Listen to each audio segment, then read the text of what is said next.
Over the years, MS Teamworks has shared different perspectives on MS from patients, care partners, family members, and healthcare professionals. Guided by our mantra, I have MS, I have a team, I have a future, we are proud to share new messages of hope and inspiration with the MS community. I have MS. I'm on your team. I have a future.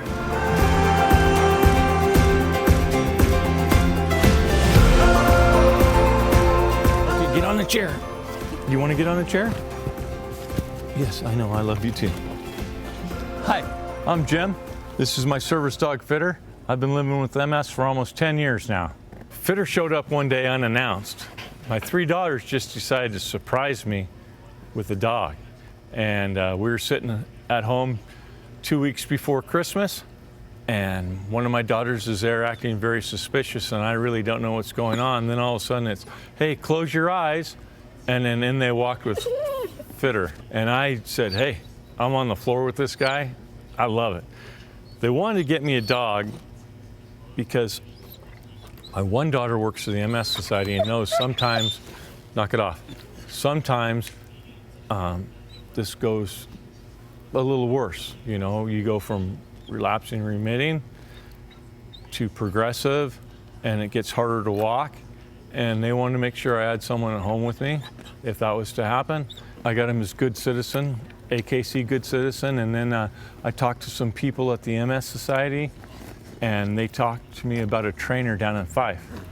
So I brought him down there and had the head trainer, Dana Babb, look at him from Possibilities, and she said, oh, he's got what it's going to take to do this, but it's going to be a journey, and it's going to take you a while to do it. And I'm not talking months, I'm talking years. The process for getting Fitter trained to become a service dog was weekly trips to Fife to Possibility. I went down there and I visited them. They checked Fitter out. They said, okay, we can do this, but we're going to record everything, all your training, and it'll be down on paper, so if there's any questions, and then you have to bring me a prescription. I said, a prescription? They said, yeah, there's a lot of people out there faking service dogs, so I'd like a prescription from your doctor saying that you have MS and that you may need a service dog at one time, so now that's why you're starting early. I said, okay. So I went to the doctor, and the doctor gave me a prescription. I took it back down. We started class. It was 2.5 years every Saturday. Not every Saturday. If it was too hot for the dogs or anything, we would not have class because it's uncomfortable for them. And we just went down there, and it started basic training. This is a leash. This is a collar. This is how you put them on. This is how you hold it all the way through. Walking through cones and around obstacles and jumping over things. The head trainer said, you will be able to take him to your nearest shopping center on Black Friday and he'll be by your side. And in fact, I've got video of him walking right beside me a week before Christmas at Northgate Mall. He's right there. It's a long process, so don't think it's going to happen overnight. It takes a lot of work, a lot of commitment with yourself, your family, and your trainer. I've had Fitter for about 4.5 years, and through all his training, he knows that when we get to a hill, to walk slow so that I don't stumble. And when we go up hills, I let him out in front of me and he pulls me up the hill. If I take a nap on the couch, within 40 minutes, he'll be over headbutting me and barking at me to make sure that I'm okay. And if I don't respond, then it's paws to my chest and he pounds on me and I'm like, oh yeah, I'm fine, I'm fine. Okay, he hasn't been trained as an alert dog yet. We're working on that. But the reason I want to take him to that is I had some family emergency and I forgot to take my meds in the morning. And he was all over me in the afternoon. Wouldn't leave me alone. So I said, oh, fine, I'll take you for a walk. So I take him for a walk, we get back, he's all over me. And I go, what's going on? So I took him for another walk, thinking he was just wound up. Nope, he was still barking at me, jumping on me. Then I realized I hadn't taken my meds. After I took my meds, he calmed down. And he's never been taught that, but it's just instinct in the dog. He knows me. We're around each other all the time. Something didn't smell right, and he wanted to get my attention, and he did, and I'm very grateful for it. And I thought, well, one time, no big. It's happened twice, and both times he's reacted to it.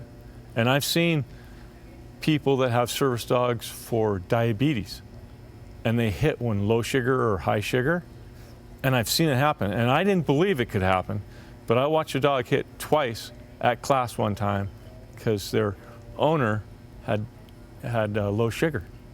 And it's just amazing. They're smart. They're really smart, but they take a lot of time and a lot of effort to keep going. If someone's considering a service dog, I would tell them it's a huge commitment. I mean, Fife is 35 miles from my house, and it's every Saturday.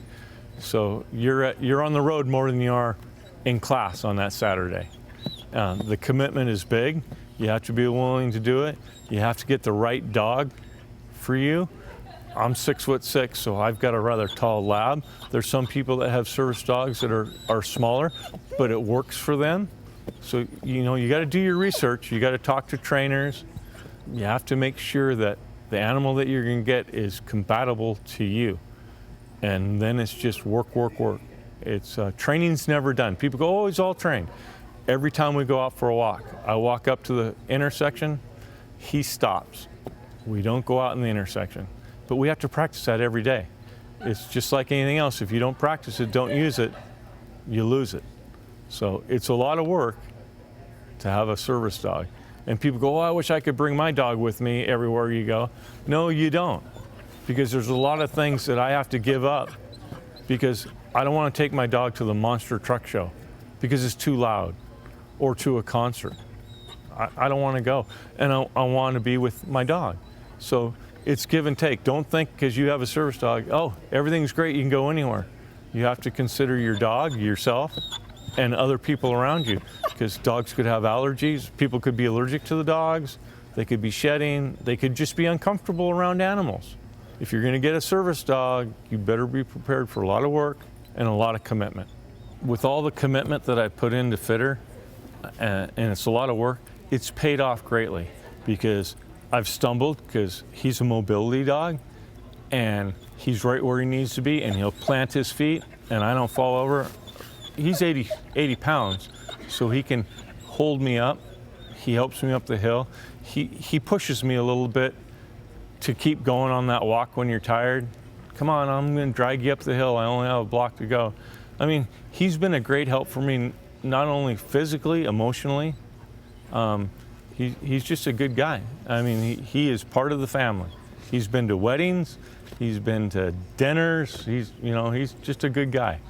I'd like people to remember that if you want to go out and get a service dog, you better want a service dog. You better be committed to it. It's a lot of work.